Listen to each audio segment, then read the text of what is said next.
Mantvydai, esat nusivylęs šiandieną, ar susitaikėt jau spėjot trečiajam kėliny, kad nieko nepavyks šiandien?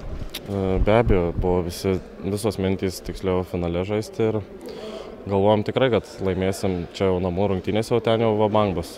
Arba, bet čia nėra ką daugiau kalbėti, paprasčiausiai stipresni ir viskas. Nu jo, šiandien toks įspūdis tikrai susidarė. O kas atsitiko šiaip jau, kad palyginimui Plungei visai neblogai sužaidėt palyginimui su tuo, kas vyko šiandien? Kas čia buvo?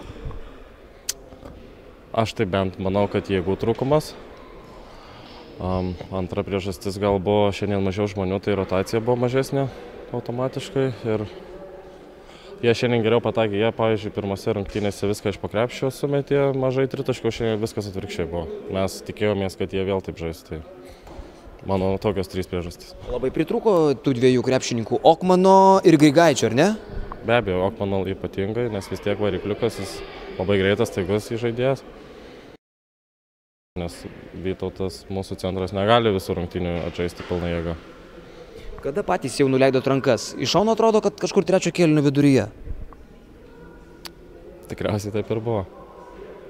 Aš bent stengiuosi, bet jau irgi supratau, kad ketvirtam kėlinį neįmanoma žaisti. Turbūt sunku ir stengtis, kada jau matai, kad komandos draugai irgi po truputį vis leidžiasi į apačią, ar ne? Taip.